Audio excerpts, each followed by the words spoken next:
аввалин маротиба дар минтақаи аврупо намоиши нигораҳои таърихии тоҷикистон таҳти унвони тоҷикистон кишвари дарёҳои тиллоӣ дар осорхонаи миллии ҳунарҳои осиёии гимеи шаҳри парижи ҷумҳурии фаронса бо сарпарастӣ ва иштироки бевоситаи асосгузори сулҳу ваҳдати миллӣ пешвои миллат президенти ҷумҳурии тоҷикистон муҳтарам эмомалӣ раҳмон ва президенти ҷумҳурии фаронса муҳтарам эммануэл макрон 13 октябри соли 2021 ифтитоҳ гардида буд. Très bien.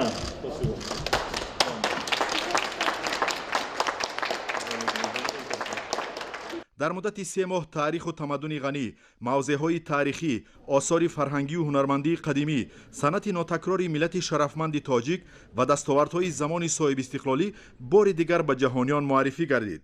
дар ин муддат баҳри муаррифии таъриху тамаддуни бою қадима ва санъати нотакрори миллати тоҷик дар осорхонаи миллии ҳунарҳои осиёии гимеи шаҳри парижи ҷумҳурии фаронса наздики 300 ёдгорӣ аз даврони атиқаи таърихи тоҷик то замони муосир аз осорхонаи миллии тоҷикистон ва осорхонаи миллии бостоншиносии тоҷикистон дастрас шуда тавассути онҳо тамоми зебоиҳои табиӣ ва таърихи нотакрори халқи тоҷик ба мардуми аврупо пешниҳод карда шуд. ҳамчунин дар намоишгоҳ осори гаронбаҳои таърихи ниёгони миллати тоҷик аз осорхонаи британияи кабир ки бо номи хазинаи амударё маъруф аст ба намоиш гузошта шуда буд.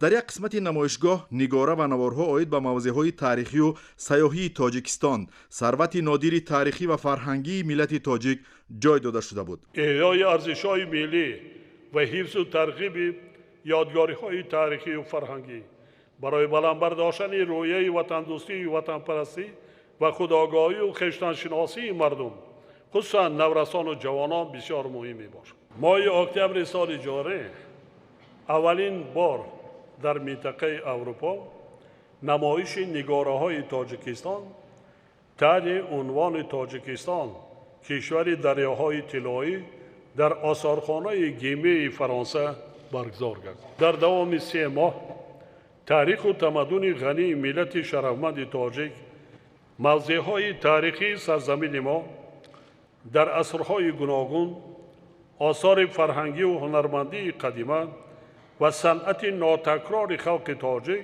ба мардуми аврупо муаррифӣ мегардад. миллати тоҷик тамаддунофар буда дар таърихи умумии инсоният мақоми шоистае дорад.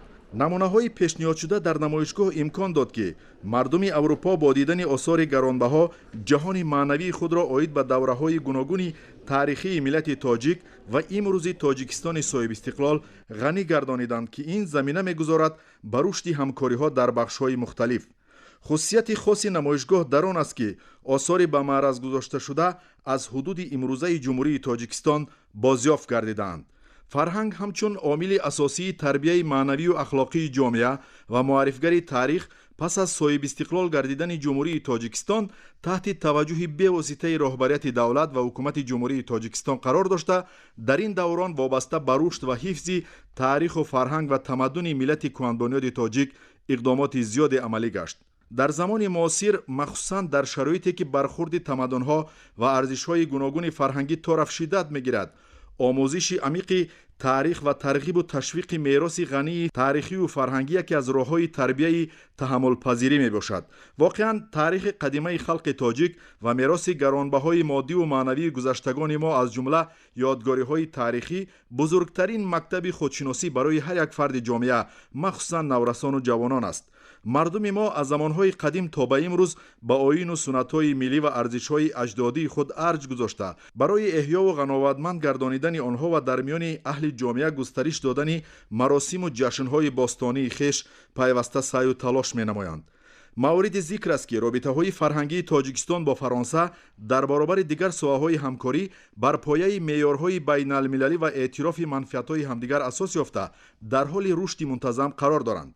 баргузор намудани намоишгоҳ дар осорхонаи миллии ҳунарҳои осиёии гимеи шаҳри парижи фаронса низ дар доираи таҳкими муносибатҳои ҳамкории ду кишвар дар бахши фарҳанг роҳандозӣ гардида ин тадбири нек ба тавсияи минбаъдаи ҳамкориҳо мусоидат мекунад ки ин сарчашма мегирад аз ташаббусҳои некбинонаи асосгузори сулҳу ваҳдати миллӣ пешвои миллат президенти ҷумҳурии тоҷикистон муҳтарам эмомалӣ раҳмон ва президенти ҷумҳурии фаронса муҳтарам эммануэл макрон. хуш омадед ба париж президенти муҳтарам эмомалӣ раҳмон. хушнудам ки имрӯз ҳамроҳ бо шумо намоишгоҳи тоҷикистон дар сарзамини дарёҳои тиллоиро дар музеи миллии ҳунарҳои осиёӣ музеи гиме дар маркази пойтахти мо тамошо кунам. Ин намоишгоҳ дастоварди заҳмати чандинсолаи бостоншиносону музейгардонҳои тоҷику фаронсавӣ аст. ман бо ифтихор ин кори муштараки ду кишвари моро табрику таҳният мегӯям. баргузории силсилаи чорабинҳои фарҳангии дирӯзу имрӯз дар маркази фарҳанги аврупоии шаҳри Париж барои мо рӯйдоди муҳим ва хотирмон мебошад. масо рамзист ки онҳо ба давраи таҷлили 30-умии солгарди истиқлоли давлати ҷумҳурии Тоҷикистон рост омаданд. тавре маълум аст, тоҷикон миллати тамаддунофару фарҳангӣ буда дар таърихи башарият ҷойгоҳи муносибе доранд. албатта давраи давлатдории навини тоҷикон дар муқоиса бо таърихи беш аз 6000 солаи халки кӯҳанбунёди тоҷик ва анъанаҳои ватандориву тамаддунсозии он муддати чандон тӯлонист. аммо барои мардуми шарафманди мо муҳим он аст ки ин давра марҳалаи санҷиши таърихӣ, такмили худшиносиву худогоҳии миллӣ, ҳифзи марзу бум ва умуман мавҷудияти давлату миллат, таъмини сулҳу субот ва эҳёи давлатдории миллӣ мебошад. дар замони муосир махсусан дар шароите ки бархурди тамаддунҳо ва арзишҳои гуногуни фарҳанги тораф шиддат мегирад, омӯзиши амиқи таърих ва тарғибу ташвиқи мероси ғании таърихию фарҳангӣ яке аз роҳҳои тарбияи таҳаммулпазирӣ мебошад. воқеан таърихи қадимаи халқи тоҷик ва мероси гаронбаҳои моддию маънавии гузаштагони мо аз ҷумла ёдгориҳои таърихӣ бузургтарин мактаби худшиносӣ барои ҳар як фарди ҷомеа, махсусан наврасону ҷавонон аст. мардуми мо аз замонҳои қадим то ба имрӯз ба оину суннатҳои миллӣ ва арзишҳои аҷдодии худ арз гузошта барои эҳёву ғановатманд гардонидани онҳо ва дар миёни аҳли ҷомеа густариш додани маросиму ҷашнҳои бостонии хиш пайваста саъю талош менамоянд. таърихи юнеско ва тоҷикистон ин таърихи мероси моддӣ ва ғайримоддӣ аст ки пайдоиши онҳо бо инсоният ва бо шаҳри бостонии Саразм алоқамандии зич дорад. Саразм шаҳри истисноӣ ва бебаҳо на танҳо барои тоҷикистон, балки барои тамоми башарият мебошад. зеро маҳз дар Саразм аввалин шаҳракҳои аҳолинишин дар қораи Осиёи марказӣ 5500 сол пеш дар ҳудуде ки ҳамеша дар минтақаи геостратегии Осиёи марказӣ буд ба вуҷуд омадаанд. бо вуҷуди ин, он инчунин ба ман манзараи бошукӯҳи кӯҳҳои Помирро хотир нишон мекунад ки ҳанӯз соли 2013 ба феҳристи мероси ҷаҳонӣ шомил гардидаанд. ин роҳҳои роҳи абрешим, кӯҳҳо, маҳалҳои диданбоб, онҳо мисли ҷавоҳироте ҳастанд ки бояд нигоҳ дошта шаванд, интиқол ёбанд ва то ҷаҳониён аз онҳо дарак ёбанд. طبق اطلاع هر ماه از نمایش نگاره‌های تاریخی تحت عنوان تاجیکستان کشوری دریاهای طلایی در آثارخانه ملی هنرهای آسیایی گیمه شهر پاریژ جمهوری فرانسه 12-13 هزار نفر ساکنان جمهوری فرانسه و دیگر کشورهای اروپا دیدن می‌کردند. هر نفری که از نمایش مذکور دیدن نمود به خوبی پی برد که جمهوری تاجیکستان کشوری برای سیاحی جالب بوده در برابر میراث غنی تاریخی و فرهنگی و ذخیره‌های طبیعی خود اینچنین ظرفیت واقعی برای جلب تعداد زیادی سیاحان خارجی نیز دارد. من میخواستم شمایان را از یک گوشه این نمایشگاه شناس کنم. آن بازیافتی نادرترین که میبینید تاریخ 5500 ساله و آن به شهرک قدیمه سرازم تعلق دارد. من والری زالسکی نگاه دارنده کلکسیه های چین و آسیای مرکزی آثارخانه هنرهای آسیایی گیمه می باشم که تا این دم همزمان به حیث کمیسری نمایشگاه نگاره های تاریخی تاجیکستان فعالیت نمودم.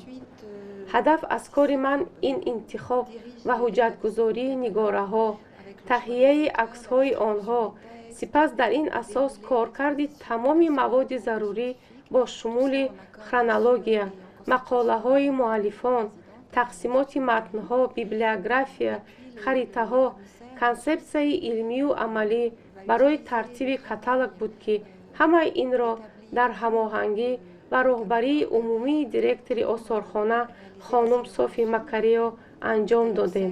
Яке аз корҳои муҳим низ ин дар асоси каталог таҳриррезӣ намудани сценографияи намоишгоҳ буд, аз қабили оне ки чӣ тавр ва ба кадом тартиб нигораҳо дар толору равзанаҳо бояд ҷобаҷо гузорӣ шаванд.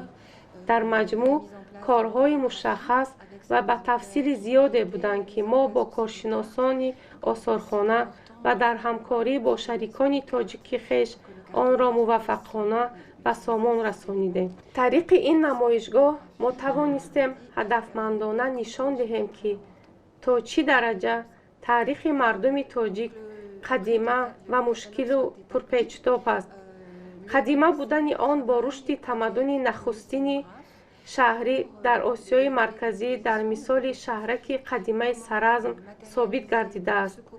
печидагии таърихи тоҷикон дар он ифода меёбад, ки ин кишвар таърихан маркази васлшавии тамаддунҳои зиёде буда дар қалби Осиёи Марказӣ ҷой гирифта, дар меҳвари олами атиқа ва асримиёнагӣ қарор гирифтааст. Он дар гузашта набарду забткориҳои давлатҳои ғарбро паси сар кард.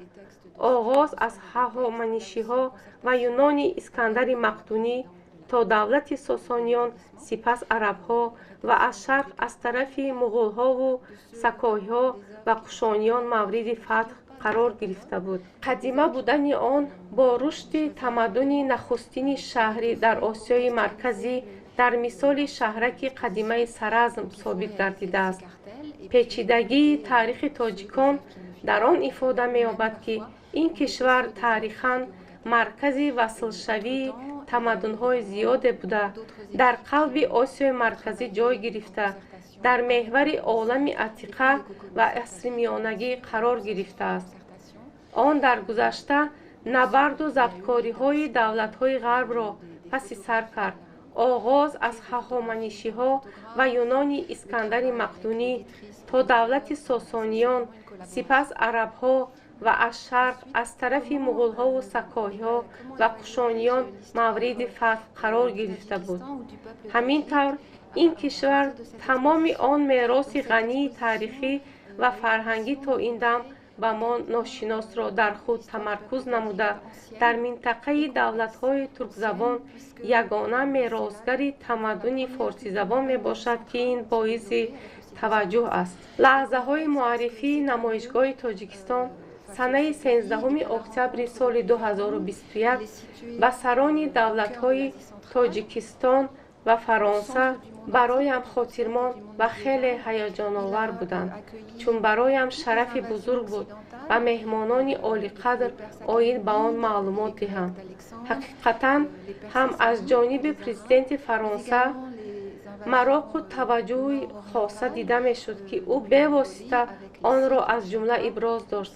ҳангоми дидан аз намоиши ҷолиби Тоҷикистон ӯ бешитоб ба нигораҳо ва тафсилоти он диққати махсус медод. ҳолон ки аз рӯи талаботи ташрифот ин маросим бояд хеле зуд сурат мегирифт ва ман ҳамчунин умедворам, ки президенти Тоҷикистон низ аз кори ин намоиш имкони ба ҷаҳониён муаррифӣ гардидани нигораҳои нотакрори таърихи халқи тоҷик қаноатманд ҳастанд. ман хеле шодам, ки бо намоишгоҳи Тоҷикистон шинос шуда истодаам. фарҳанги кишвареро омӯхта истодаам, ки ҳеҷ гоҳ дар борааш намедонистам. он бароям кашфиёти беҳтарин гардид. маро ганҷинаҳои таъриху маданияти Тоҷикистон, нигораву тафсилоти хурдтарини таърихи халқи тоҷик дар ҳайрат гузоштанд. пеш аз ҳама ҳавасмандии ман барои дидан кардан аз ин намоишгоҳ дар осорхонаи санъатии осиёии ГИМЕ, ин шавқмандии ман ба коллексияҳои ин осорхона мебошад. ин осорхонаи дӯстдоштарини ман дар Париж аст. аз ҷиҳати дигар ман дар нафақа ҳастам, вақти зиёде дар ихтиёр дорам ва шунавандаи курсҳои донишгоҳи Пантеон, Сорбон ва осорхонаи Лувр мебошам. ва дар доираи ин курсҳо ман ба давраи эллинистӣ, аҳди Искандари Мақдунӣ таваҷҷӯҳи хоса зоҳир дорам. ва дигар ҷанбаи ҷалбкунанда он аст, ки ман оид ба ин минтақа маълумоти кофӣ надоштам. тавре яке аз гӯшаҳо зикр гардида буд, тоҷикистон давлати навбунёд аст, ки оғози солҳои 90-уми асри гузашта мустақил гардид ва аз ин рӯ ман мехостам аз таърихи он дар робита ба бахшҳои боиси таваҷҷӯҳам воқиф гардам. ҳамин ҳастанд ҷанбаҳои ҳавасмандии ман ба ин намоишгоҳи фавқулода зебои Тоҷикистон, ки ба ман хеле писанд омад. рӯзе ҳатман аз кишвари шумо дидан хоҳам кард. Bonjour, je suis venue au musée Guimet accompagnée d'une amie qui m'a parlé. ман ба осорхонаи Гиме ҳамроҳи дӯстам омадам, ки намоишгоҳи Тоҷикистонро ба ман тавсия дод, кишваре ки ман онро на он қадар хуб медонистам. ҳоло хеле хушнудам ва як олам таассурот бардоштам, ки бо тамоми бойгарии таърихӣ ва нигораҳои ҷолиб ошно шудам. хусусан давраҳои гуногуни таърихи халқҳои маскуни минтақаҳои давлати шумо. бароям ҳамаи ҷанбаҳои намоишгоҳи Тоҷикистон хело маъқул шуданд.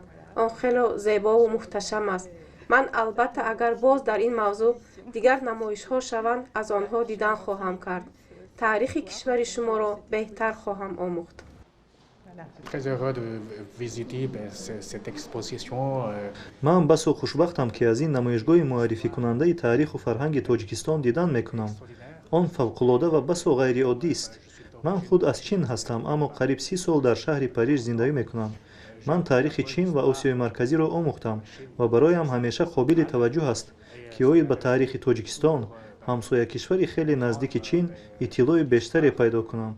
ин намоишгоҳ ба ман бо ҳамсарам имкони хубе фароҳам овард, то аз тамаддуни қадимаву ғании тоҷик, ки феълан ҳам хеле фавқулода мебошад, беҳтар бохабар шавем, хосатан бо инобати оне, ки ҳам Хитой, Тоҷикистон ва Фаронса ҳама давлатҳои дар масири роҳи бузурги абрешим қарор дошта ҳастанд. ташаккури зиёд барои ташкили чунин як намоишгоҳи беназир оид ба Тоҷикистон. Hello, I'm Joel Duperrier. I'm from England.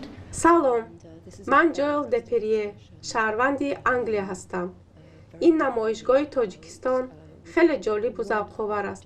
хеле хуб коркард ва таҳия гардидааст, ки бо нигораҳои пурҷалол ба намоиш гузошта шудааст.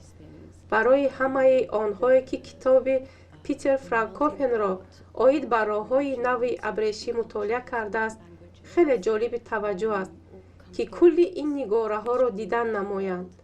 фарҳангу динҳо ва забонҳои гуногун дар ин қисмати фавқулодаи ҷаҳон ба ҳам васл ва омехта шуда, таърихи ҳокимияту фаъолияти пайдарҳами сулолаву мамлакатҳои мухталиф хеле диққатҷалбкунанда аст ва дидани маҳсули захираҳои табиӣ, тилло, сангҳо ва металлҳои қиматбаҳо, ки дар ин минтақа молики он буд, ҳамаи он ашёву маснуоти зебое, ки коркард мешуданд, қасрро дар тааҷҷуб мегузорад. хусусан дар он давраҳои сулолаҳои пайҳам оянда ва ҷангу набардҳои он марҳилаҳои таърихӣ. зебогӣ ва такмили он нигораҳо, ҷавоҳирот ва ороишоти истеҳсолшуда беҳамто ҳастанд. масалан, теғу табар ва асбобҳои ҷангӣ. ҳақиқатан намоишгоҳи ҷаззобу бемислест, ки дидан аз он вақти зиёдеро талаб хоҳад кард. ба ҳаматон дидан аз онро тавсия медиҳам. ман Катя Моле, мудири шуъбаи намоишгоҳҳо ва барномарезии осорхонаи Гиме ҳастам. намоишгоҳи Тоҷикистон дар осорхонаи ҳунарҳои осиёии Гимеи шаҳри Париж аллакай қариб 8 сол мешавад, ки ташаббуси баргузории он дар давраи роҳбарии ин осорхона таъин шудани хонум Софи Макариёв ба миён омада буд. хушбахтона инак шумо шоҳиди доиршавии ин намоиши бесобиқа дар давоми 3 моҳи охир ҳастед. шумораи ташрифовардагон ба намоишгоҳи Тоҷикистон хеле зиёд аст. фаронсавиён ҳамакнун мероси таърихии халқи тоҷикро, ки дар гузашта оид ба он иттилое надоштанд, дарк намуданд. фарҳанги дигар, тамаддуни наверо барои худ кашф карданд. хосатан барои ин мақсад мо боз рӯзи Тоҷикистонро дар муассисаамон барпо намудем ва ман фикр мекунам, ки ҷомеаи тоҷик аз он қаноатманд аст, ки осори гаронбаҳои таърихиву фарҳангии он بیرون از حدود تاجیکستان در عرصه اروپا و عموما جهان معرفی گردید. وابسته به تجربه همکاری، من یکمی ما در تاجیکستان قرار داشتم و با شریکان تاجیکی خویش ما مشغول بسته‌بندی سپس انتقال نگاره‌های تاریخی از کشور شما به فرانسه بودیم. مملکت شما بهت سرزمین بهشت آسا و مردمش مهمان نواز، صاحب آثار نیستند در جهان است. مرا تاجیکان خیلی خوشپذیرایی نمودند. جمهوری تاجیکستان در آسیای مرکزی دارای بهترین و بیشترین امکانیت برای رشد سیاحی بوده. موافق ریتینگ جهانی مملکت‌ها در قطار کشورهای جالبترین برای بازدید سیاحان و موافق تحلیل‌های سازمان عمومی جهانی سیاحی سازمان ملل متحد، کشور پیشرفت‌ترین در سمت سیاحی رشد یابنده وارد گردیده است. در نمایشگاه مردم اروپا با صنعت معماری ملی، رسم و آیین، تاریخ و تمدن عالم شمول ملت تاجیک، طبیعت مفتون کننده، ذخیره‌های بزرگ آب، امکانیت‌های سیاحی، کوه‌های بلند، دستاوردهای زمان صاحب استقلالی و در مجموع از تاریخ عالم شمول ملت تاجیک برخوردار گشتند. همه این ثابتگر آن است که ملت تاجیک دارای تاریخ و تمدن کهن بوده. میراث تمدن آفر ملت تاجیک آموزنده می باشد. در این راستا پس از صاحب استقلال گردیدن جمهوری تاجیکستان، حکومت مملکت برای فتح مظفریت‌های بیشتر و معرفی این گنجینه تاریخی پیوسته چاره‌های مشخص را عملی می‌سازد. تاکید کردن با موارد است که آثارخانه هنرهای آسیایی گیمه آخرهای عصر 19 از جانب ثروتمند صنعتچی امیل گیمه تأسیس یافته است. آثارخانه باری اول سال 1879 در شهر لیون گشوده شده، بعدتر به پاریژ انتقال داده شد. در آثارخانه یکی از بزرگترین نگاره‌های آسیا جایگیر می باشد. 8 ینور سال 2022 مراسم پوشیده‌شوی نمایش نگاره‌های تاریخی تاجیکستان تحت عنوان تاجیکستان کشور دریاهای طلایی در آثارخانه ملی هنرهای آسیایی گیمه شهر پاریژ جمهوری فرانسه برگزار گشت.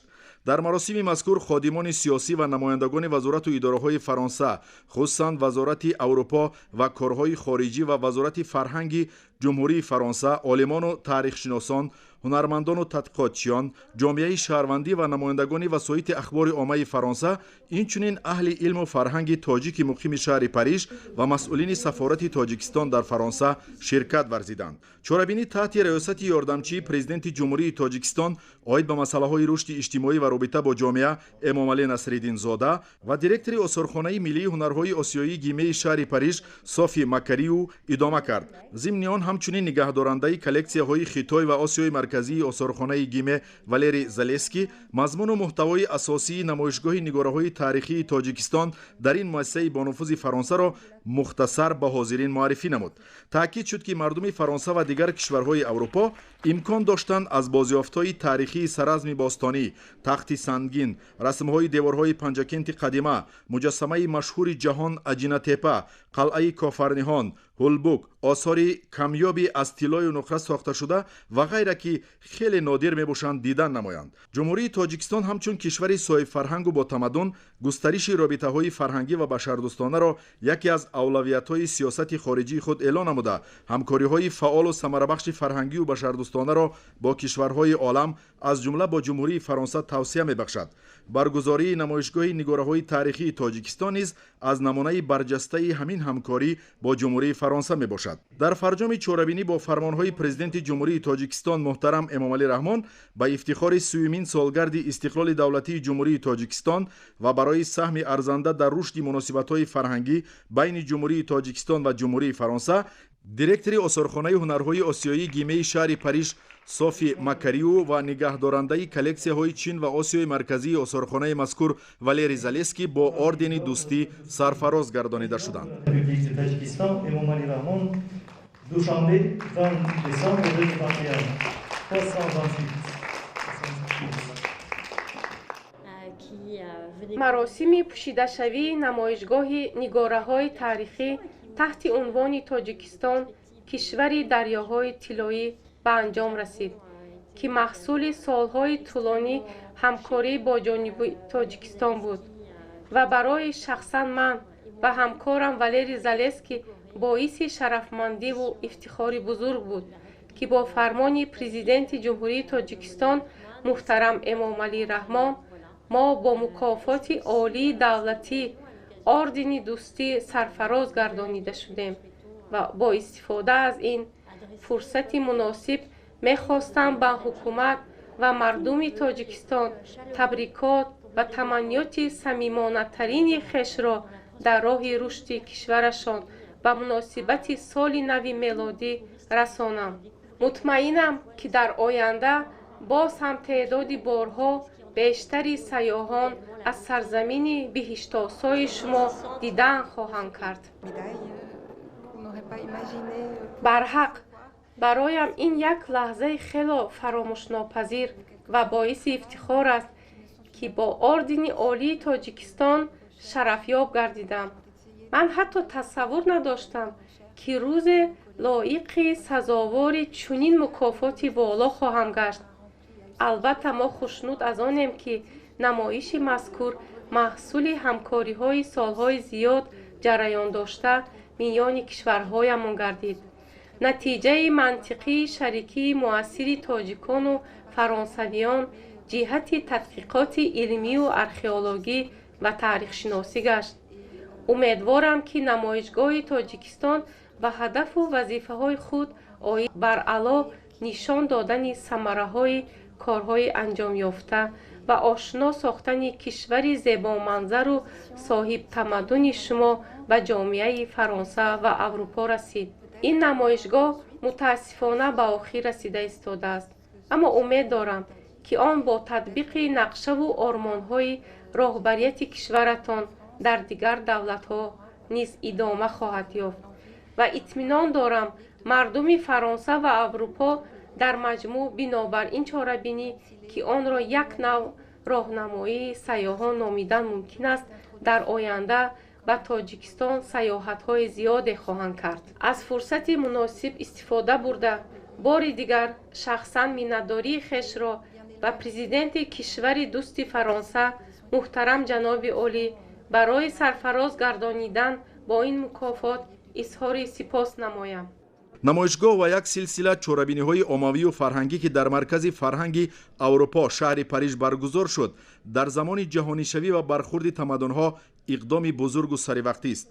زیرا نفرانی که به این چوربینی‌ها تشریف آوردند تاجیکستان را همچون سرزمینی مردمی صاحب معرفت و مهمان نواز، کشوری میوه‌های شادبار، صاحب اقلیم جالب و باد و هوای تازه، دارای منظره‌های زیبای طبیعت، کوههای آسمانبوس، پریخ‌های عظیم، آب‌های شفابخش، کلها و چشمه‌های آب مصفا، حیوانات و نباتات و عرف و عنعنه‌های مردمی ناتکرار و مکان بهترین سیر و سیاحت دریافتند که این زمینه می‌گذارد به بیدار نمودن ذوق و توجه تشریف آورندگان به آموزش فرهنگ تاجیکان و دیدن از سرزمین بهشت‌آسای تاجیکستان.